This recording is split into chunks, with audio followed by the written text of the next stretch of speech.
And let's spend a few hours on a mild summer afternoon. Kind of getting near the end of summer here. We got given its best effort to keep us warm and humid today. It's in the upper 80s and sticky. Good day to stay near the water. I'm in Kosciuszko County, Indiana. And this area is known for its natural lakes. There's many small lakes and many larger lakes, which have cottages around them, but I'm at the Tri-County Fish and Wildlife area. It's got several thousand acres preserved here for hunting, fishing, and passive recreation. And this is one of the smaller lakes here, and I'm going to be exploring several of these lakes as the time allows this afternoon. Got a chance of a pop-up storm. We'll keep an eye on the sky, an eye on the radar. Let's go back onto what's called Bass Lake here, just down the street, and see what's back there, and see what's in bloom, and see who's out taking a nap on a log today, maybe a snake or a turtle. We'll see what we can find back here for a few hours. But this is a natural lake formed by ice blocks left over from the glacial melting. And here we are at the canoe launch on Bass Pond here at the Tri-County Fish and Wildlife area in Kosciuszko County, Indiana. Water's a little low, not uncommon for this time of year, and we've got some beautiful pickerel weed in bloom. I'm able to get right next to it in the canoe here, and it's just lining the shores of this pond. So I'm out here looking for places of, with not a lot of motorboats and not a lot of people when I'm out in the canoe or hiking. Always looking for those little hidden gems. And I believe we found one. Just these flowers are incredible. Let's see what else we can find as we paddle around this lake. It's about a half a mile long and it bends to the southeast here. We can't see the whole thing from here. Not sure the history of this. Most of these are kettlehole lakes that were formed by glacial activity. But by the fact I see a lot of stumps in here, maybe this was dammed up to increase the water levels, because it wouldn't normally have trees in it if it was a natural lake. Either way, let's take a look around. And maybe a good title for this adventure today would be a wetland wildflower adventure. We haven't even gotten 100 yards from the boat launch. And here's some more wildflowers. We got these water lilies in bloom. Beautiful white flower with yellow in the middle. Got one right here we can look straight down at. And they just cover the shore and shallow waters of this whole pond here. So quite the wildflower extravaganza already. Let's keep looking. We'll see what else is around the rim of this pond. It's a little tough to paddle through these, but we're getting it done.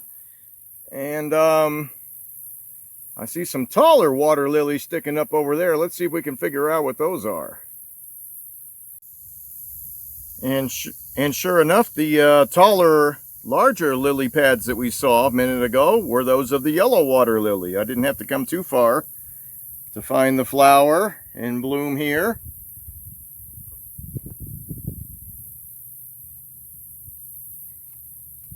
It's about 2 inches around.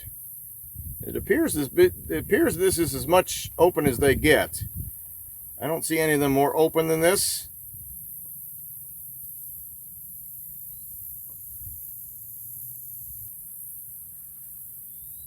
And continuing on, the wind was kind of pushing me back there a little, but let's take a closer look at this guy. Beautiful yellow color. It's got some flying insects in there pollinating it. And these big leaves that are well above the water level at this point in the summer. Perhaps in the spring and early summer when it's wetter, they're at water level, but they're well above the current water level. So I believe those white water lilies, they have a stem that's flexible that can come up and down with the water levels, and this one seems a little more stout and rigid, and that would explain why it's above the water level right now, because they probably start coming up in May and rise to the level of the water at that time, and then as the water recedes, they're above it. So here we are, all kinds of beautiful colors here, and just a real pretty day to be out on the water. Got some puffy clouds. And even at noontime, the sun isn't so overbearing this time of year. And we've drifted along here to another patch of this pickerel weed. Boy, it sure is pretty with the sun behind it, backlighting it, and makes for really nice contrast. So this is on the shores of Bass Pond here in Kosciuszko County, Indiana. And just all kinds of colors to be found today. And we'll take a quick look at the southeast end of this Bass Pond at the Tri-County Fish and Wildlife Area. I've paddled all the way to the end, and on my way back, I'm noticing some cardinal flower lining the banks.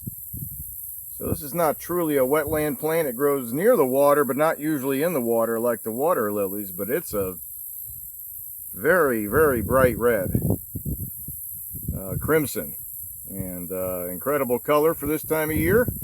And boy, I'm looking at a hummingbird over there. He's feasting away. I know he won't show up in this video, but he's feasting away on that cardinal flower.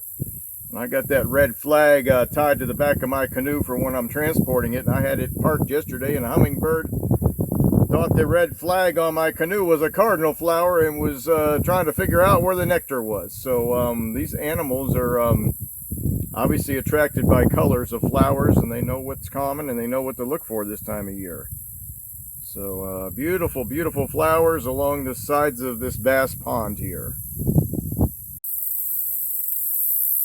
And let's continue our tour of the Tri-County Fish and Wildlife Area in Kosciuszko County, Indiana. This is north central Indiana, a part of Indiana that has many natural lakes. The pond I just explored had a lot of tree stumps in it, so it either was not natural or it was a much lower level with forest around it, and it was dammed up by either beavers or people, or both. This pond looks a little more in its natural state. I don't see any tree stumps. So this is what you would call a Kettlehole Pond, where a block of ice was left behind by a melting glacier and created a depression in the sand and gravel as that glacier melted. It was the meltwater would have gone around it and not deposited gravel in the space that this block of ice was occupying. And there's some huge kettle holes around here. Some of them are quite large natural lakes. So similar to the kind of topography you'd find in parts of Michigan, Minnesota, and Wisconsin here in Indiana. And this is called, let's zoom in here. Allen Lake and Rothenberger Lake are both connected by a channel according to this map. And we're just up the stream from, up the road from Bass Pond. And there's, let's see, 1, 2, 3, 4, 5, 6, 7. Looks like 8 or 9 different launch areas with different kettlehole ponds in this park. So I'm only going to do these 2 today. That's the time I have. Also, we got some weather issues coming, some storms not in the area but forecast, so I'm not going to get too far from the boat launch here. Just kind of try to take in the beauty without going too far from safety if the weather were to deteriorate. But boy, look at this. I'm looking this up with plant.net. I'm not getting a clear answer, but this grass is 8-10 feet high with these beautiful flowers, and I don't know what it is, so it will remain a mystery, but it's surrounding this pond. Never seen this before, so this is a new one to me.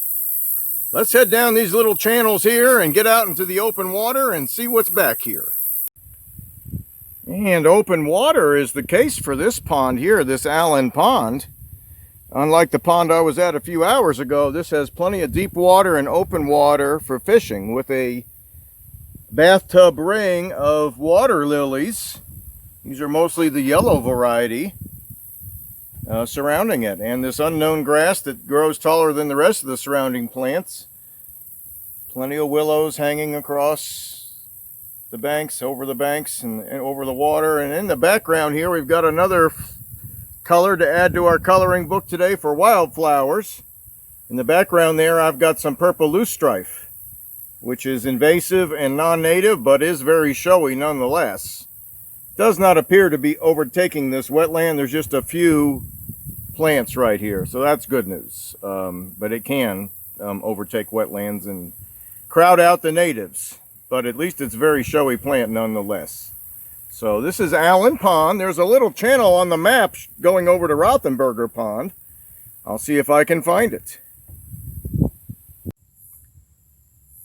Or if you're one that is naturally curious and likes to explore, this Allen and Rothenberger Ponds here is all for you. We're in a sluiceway between these 2 ponds. It's No wider than my canoe, and honestly, if it didn't show up on the satellite view, I wouldn't have known it was here.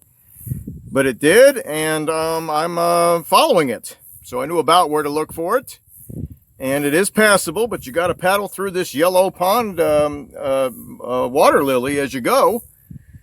And just a real neat experience here. We've got 2 Kettlehole lakes here, and each one's only a few acres in size, maybe 4 or 5 acres in size, but the water's very clear and tea-colored.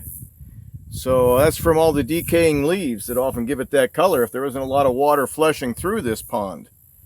But real interesting and real peaceful, and I think these water lilies have kept a lot of the fishermen away from this pond, so you pretty much have it to yourself. And we can take a closer look at this invasive purple loosestrife, which is growing on this clump here of maybe an old beaver lodge here. I'm not sure. It looks like there could have been some old beaver lodges back here at the south end of Rothenberger Pond. There's also some purple flowers of the pickerel weed. You can tell them apart. The purple loosestrife is actually more of a pinkish lavender color. Got a few showers moving in here. I got to kind of start heading back because of the time of day. I've done both these ponds, Rothenberger and Allen Pond here, plus Bass Pond, and that's going to be all the time allows here at the Tri-County Fish and Wildlife Area in Kosciuszko County, Indiana. But a really neat place to explore. There's dozens of little ponds back here and several official boat launches where you can access them. So a neat place to spend the day if you're looking for wildlife. I just saw some cormorants take off. I've seen an osprey and a whole bunch of kingfishers.